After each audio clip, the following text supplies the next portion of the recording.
Je vous dirai ceci.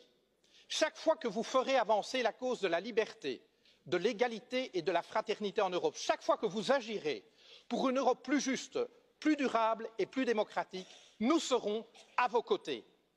À défaut, vous nous trouverez sur votre route.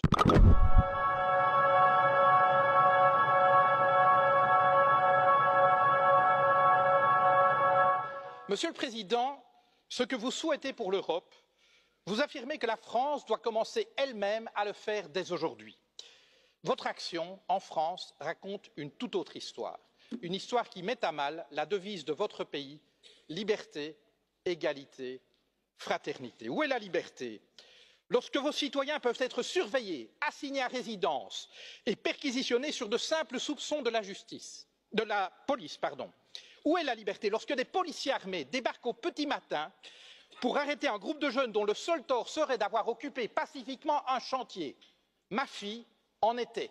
Elle fut emmenée devant son fils de 2 ans, loin de chez elle pour subir pendant toute une journée un interrogatoire. Dans votre France, l'état de droit garant de nos libertés s'éloigne jour après jour. Liberté, égalité. Où est-elle l'égalité lorsque vous imposez toujours plus de précarité aux travailleurs alors qu'en même temps, vous faites des cadeaux fiscaux aux plus riches, ceux que vous aimez appeler les premiers de cordée? Votre foi en eux est inébranlable, mais voyez-vous, ce qui définit la cordée, Monsieur Macron, c'est la corde. C'est elle qui permet d'adapter la vitesse du premier de cordée aux besoins du groupe. C'est elle aussi qui empêche les derniers de cordée de tomber au ravin. Mais dans nos sociétés, Monsieur le Président, cette corde n'existe plus. Les riches s'enrichissent, les classes moyennes stagnent et se précarisent, et les plus fragiles sont abandonnés à leur sort. Liberté, égalité, fraternité. Est-ce au nom de la fraternité que vous vendez des armes à des régimes qui les retournent contre leur propre population ou contre leurs voisins? Où est-elle cette fraternité lorsque votre police lacère tente ses sacs de couchage de migrants?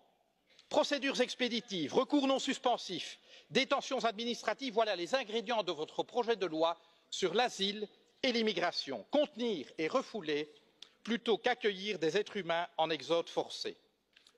Liberté, égalité, fraternité. Au pays de l'accord sur le climat, je rajouterai un 4e terme, durabilité. Vous dites vouloir la taxe carbone, la fin du glyphosate, la fin des voitures diesel, bravo. Mais vous restez en même temps un ardent promoteur des traités actuels de libre-échange et pire encore du nucléaire.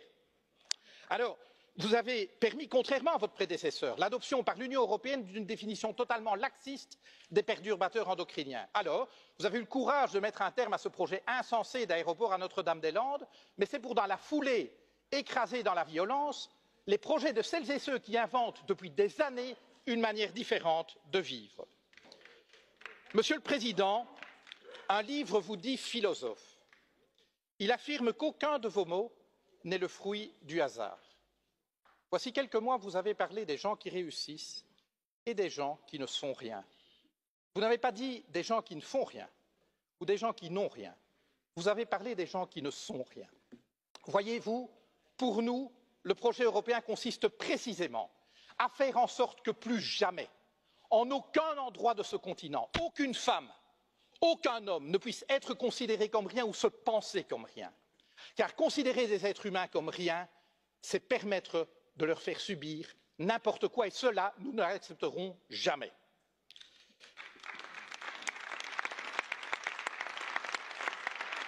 Monsieur le Président, vous avez pris coutume d'offrir à vos hôtes de marque un cadeau.